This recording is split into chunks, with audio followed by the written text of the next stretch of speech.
Hey friends, John Cummings here.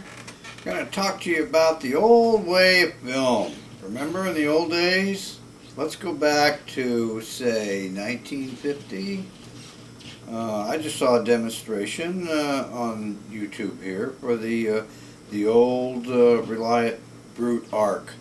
Now that lamp has a 24-inch lens, and it uses carbon arcs, if you remember. And you would set this lamp up and you would hook it into a ballast and into a generator, and then you would climb up on your ladder there and adjust your lamp in, and it was a true point source light.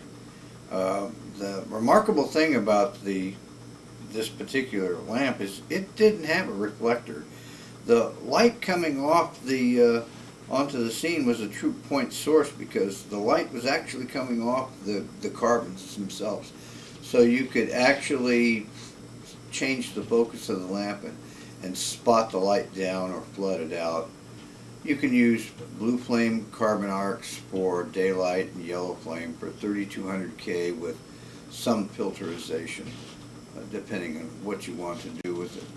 But the old Brute arc was the way it was done in the old days, and unfortunately this is 2013. Nobody's using that stuff anymore. If they are, they're kind of like nostalgic people, like who want to remember when. And so these were perfect for lighting exterior scenes where you needed to kind of sort of counteract the sun on a fill light.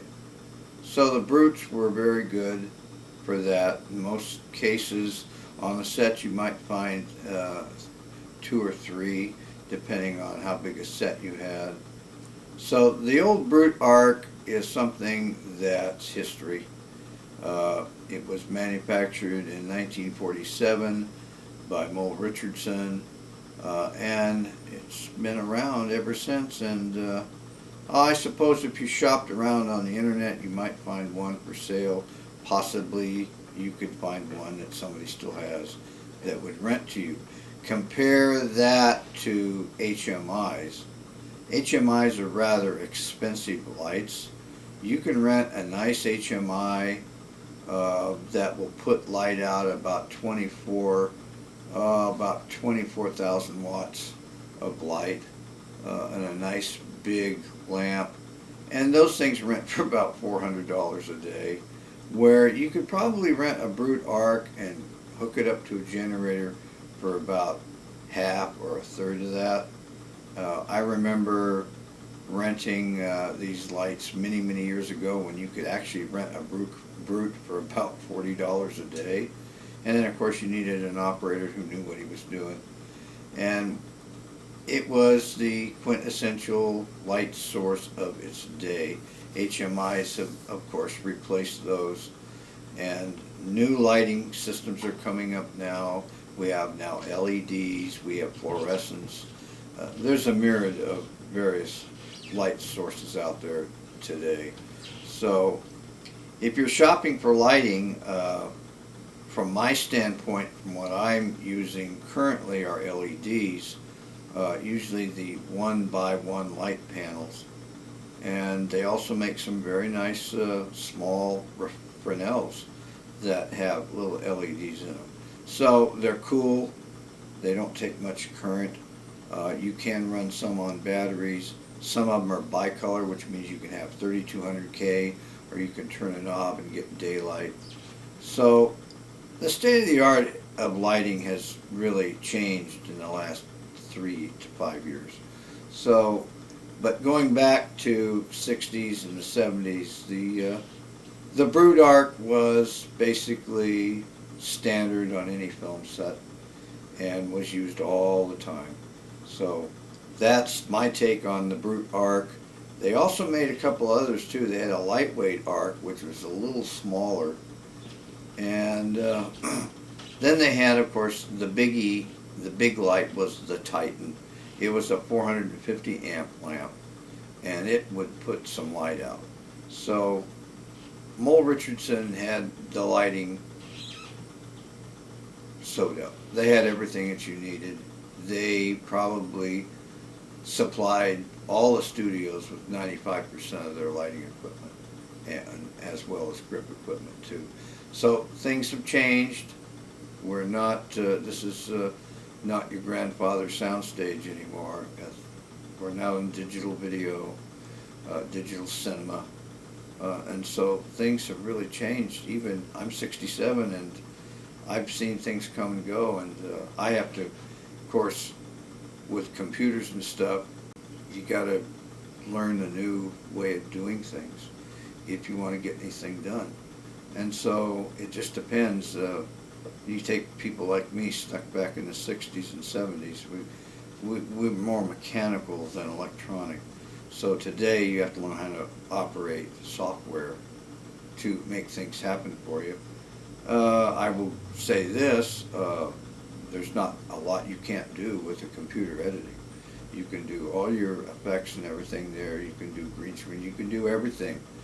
But going back to the good old days, it was all mechanical. You had, you would have hands-on experience and do things the old-fashioned way. And so it's kind of hard to get out of that niche, you know. You have to think differently. And when you're stuck in a niche like, sort of like I am, I like to think of the old ways that were done. And then, of course, if I want to play the game today, I have to cotton to the computer and all this newfangled stuff, which is, you know, I have no clue how this stuff works. So it's a learning experience if you want to continue in it. For the young people coming up, the guys that are in film school now, that are 20s and they're early teens and they're working into film, and they want to just, it's a whole new ball game. It's a different world designed for them. Us old folks here are just not going to cut it in that type of environment. So we have to actually evolve into that if we wish to continue. Which brings me to digital cinema. They have several great cameras out there. One of the cameras that's of interest to me is called the Blackmagic Pocket. Now, the Blackmagic Pocket is a 4/3 lens camera, and it has a Super 16 frame inside of it. Quality off of that's pretty impressive. And the camera is only about yay long and yay high, and it weighs a few ounces, and it's a grab camera, and you can go with it. But I've seen some impressive things done with Blackmagic. There are other cameras out there, Sony, and of course, if you want to spend some money, there's the Area Alexa, which is the Rolls-Royce, I think, of cinema cameras. They start in around 75 to 80,000 and go up. But if you're on a budget, the Blackmagic Pocket, even the Blackmagic 2.5 or 4K will work with certain limitations. These cameras are designed to, actually, a 4K camera, you can take the material you shot with that and actually make a very good 35mm print for theatrical distribution. But we're also getting away from that. There's more digital cinema where there's film's not even involved anymore, where you actually, the theater will receive a hard drive and they will download the software to their computers, and then they can run their movies however they want. The thing is about this is that we always used to go to a movie, and a brand new movie, you'd have a clean print, whereas a movie that's 6 months or a year old might be chopped up, a lot of jump cuts, scratches. It never happened with digital. The first time you see it will be the same way you see it on the 1000th time. It will be clean, pristine, no scratches, no hairs, none of that. So it'll be the same way it was when it was shot. So there's some good pluses when it comes to digital cinema.